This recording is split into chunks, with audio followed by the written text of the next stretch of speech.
Alright, it's time to do the party time deck upgrade guide. This one, the new Commander Legends D&D Baldur's Gate Electric Boogaloo number 2, 50 other names that they're probably going to add to it. Guide here for today for you guys, so let's jump on into it. Alright, but before we get going too far with this deck here for today, we better have a quick look at our face commander to see what we're kind of doing with this one, because usually the face commander gives us an outline of what we want to do with the deck. So, Nalia Dianirsi, please make these names simpler. I don't know how many times I'm going to say it. 3 mana, 3/3. You look at the top card of your library at any time. You can class party members, aka clerics, rogues, warriors, and wizards from the top of your library. At the beginning of combat on your turn, if you have a full party, you put a +1/+1 counter on each creature you control, and those creatures gain death touch until end of turn. So, biggest problem with this commander is it's a 2-color commander. And you're going to be very limited with what we can sort of do with a 2-color party commander. This would probably be better in the 5-color party commander deck, but this is what we've got to work with because that's kind of the challenge of these things.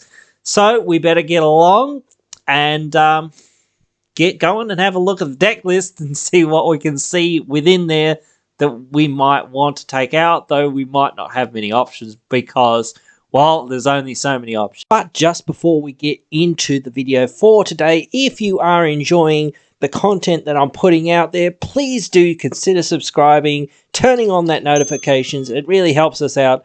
But with that being said, let's get right on into the video for today. All right, now we're partying on the deck list.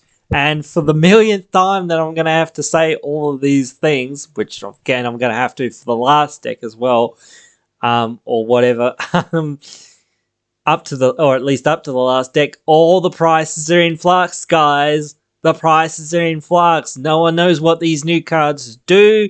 People under and overrate cards all the time, so these cards will go up and down in price, or mostly down in price. And the reprints will go down because there'll be more supply of more of these cards. So take all of the prices that you're seeing here with a grain of salt. People haven't opened these cards yet. So, yeah, there isn't any supply. So the high price of any cards is much due to the fact that there's none of them out there in the wild yet until release. So just take it with a grain of salt. It's nice to see the deck has some value or whatnot, or the cards have some value, but don't go too crazy. This commander and some of these cards won't be the price that you see. And again, several of the cards don't even have a price value on them because, again, prices won't settle for another week or two probably until at least people have, opened these and we see what's going on. And for the millionth time, I have to say it every time, take out any of the tap lands, Mortuary Mire, and things like that, Myriad Landscape, Orzhov Basilica. Is our commander all types of things, or is it just one type of thing? It's a human rogue, so we only get the benefits for rogues. Most of the things are humans, right, aren't they? I don't know, I'm not sure, but whatever. That might be alright. Shambling Vent, Sinkhole, Temple of Silence. Interesting that they didn't have the other temple in here that they had in every other deck. But anyway, as I say, even if you've got no budget for any lands, just put in some basics. They'll be just as good, if not better, than most of the cards that are there, having them come in tapped. I'm going to say straight away, I don't like D-Spark anymore. I used to like D-Spark quite a bit, but I found that it is not really that good because the format has changed quite a bit. And yes, CDH is a big part of that to a degree as well, where there's so many efficient low mana value cards out there in the format now that you can't afford to have a removal spell this specific anymore, no matter how good it is, I would say. So yeah, Crib Swap, just too much mana for what it does, and I don't see the point in really it. We can run a whole lot better. Savines is a decent card, very nice reprint, certainly.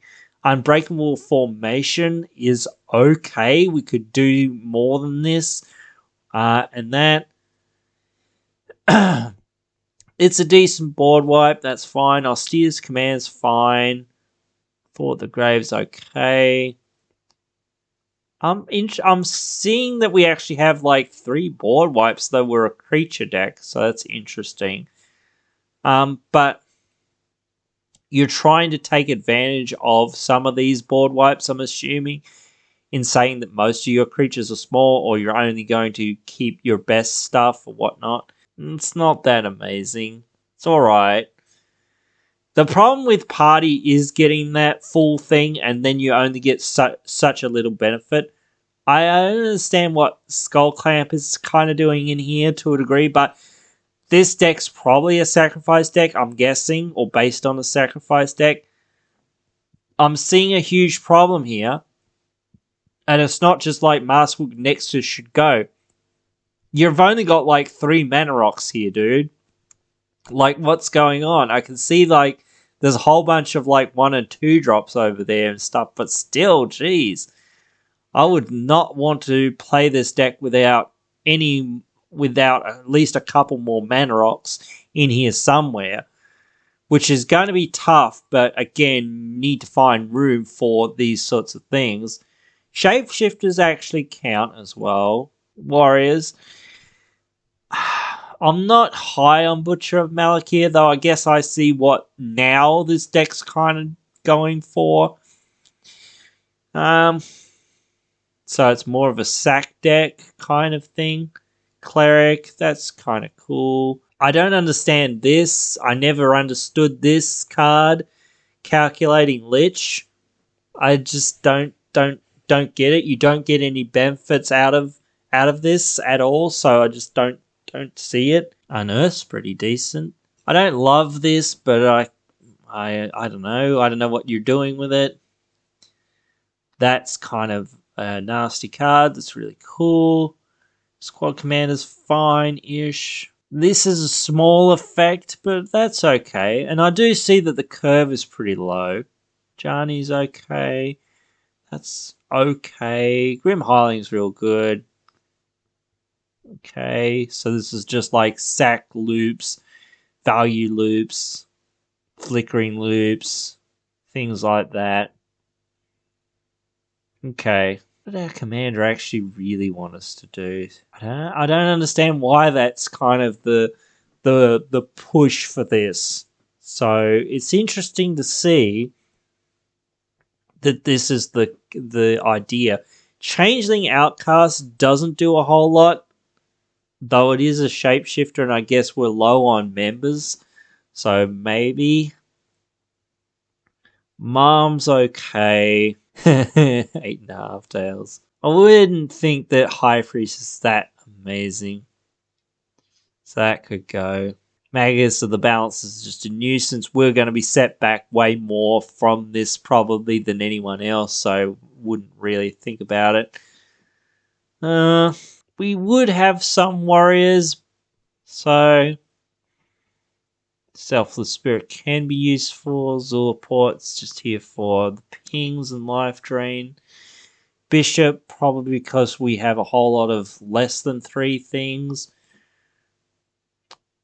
This deck seems to be torn in the way that it's been built, because it seems like there's a really aristocratic, sacrificey theme going on in the deck list, but the commander seems to really want you to play things off the top of your library, attack, and that sort of thing. And this is more of an I attack you with some stuff card. But there's all these things that just, sort of do different things. So yeah, there's like I don't love Nighthawk Scavenger unless you've got lifelink kind of payoffs and things like that. I'm sure there's some infinite combo with this. Just okay. I like this one in this deck because you don't have much option. So really, for the most part, the list is more sacrificing oriented. So I would say we need certain things. I'm wondering if we do need Bolus's Citadel in this list. But it's a tough call to kind of make because our command basically does that. And as long as our deck is full of, rogues and wizards and whatnot, we'll cast most of the stuff. We can't cast, enchantments, artifacts, and play lands, but, so yeah, but those would be a third of our deck or more, so certainly it probably would be good. But beyond that, beyond like obvious sort of cards, let's go ahead, go along and have a look and see what we can sort of find for this deck, because there's probably not a lot for the most part in terms of bodies and things. Alright, so here we are having a look at the partying stuff that we can possibly put into this deck. Coveted Prize could be really good since it's not in the list. A nice little tutor, although I'm not a huge fan of tutoring. So let's see, we have 1, 2, 3, 4. So we could have a 1 mana kill spell there with Deadly Alliance. That wouldn't be too bad, though not super amazing when it's not got a whole bunch of other stuff. Drana's Silence. So I know this deck's meant to be kind of low to the ground, but for the most part, I would say you need some big effects like this to just kill your opponent's stuff too sometimes, because it's really useful. Myria Captain you could go with, but Kerber Outrider could be okay. Not too sure, to be honest. A blocking creature, so it could deal 5 damage basically with Pad Tactics. So this could be a 2 mana 7/5. That's not too exciting, really. Like I said, there's not that many options that we have here. Each creature in the party gains 2 life. It's okay. Yeah, it doesn't look like there's a whole lot here, but we've got to look for things that don't say party, but care about party, like shapeshifters. So let's have a quick look there. Avian Changeling. Duplicant. Graveshifter is actually pretty decent. Returns a thing for us. And that. I don't think we can really. Most of our stuff human, though. They're human warriors or they're whatever wizards, human wizards or whatever. So maybe Metallic Mimic. I'm not 100% sure.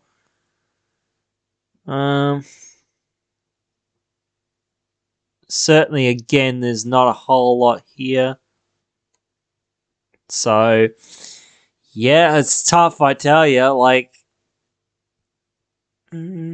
what's the... Because it was D&D, and I think there was some in Zendikar, wasn't there? I think, maybe? Alright. So, Serac... we're not really completing dungeons, though not horrible. Could help us completing dungeons, I guess. Burrowing Udar can return some stuff. Nadir could be alright.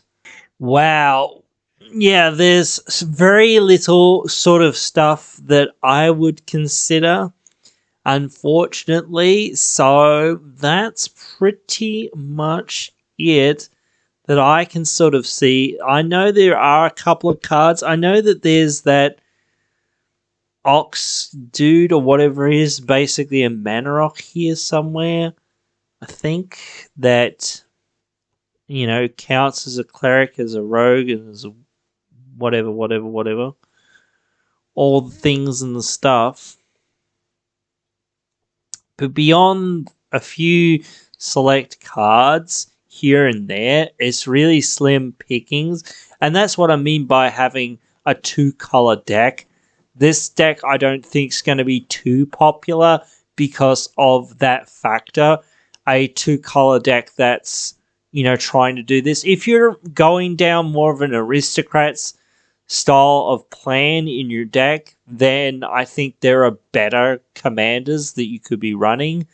If you're just like, I'm going to load up with all the clerics and do the cleric shenanigans thing, this guy could go in the 99 and I think be more helpful in the 99 to a degree of that deck.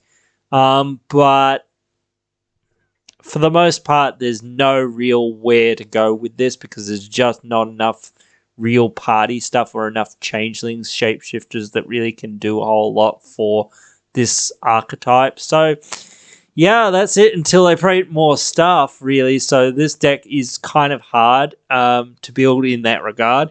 And I'm kind of bad at building like anything that's sacrificey or combo-y or whatever. If it's not straightforward, straight ahead, I kind of struggle with it.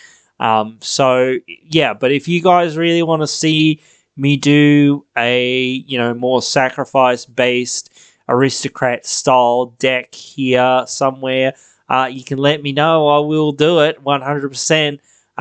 But yeah, you can let me know your thoughts on this deck and this deck upgrade down there in the comments. I'll be sure to respond to any and all comments. Love interacting with you guys, honestly, with all the geeky things in EDH that we love. So yeah, if I don't see you down there in those comments anyway, I'll see you in the next one.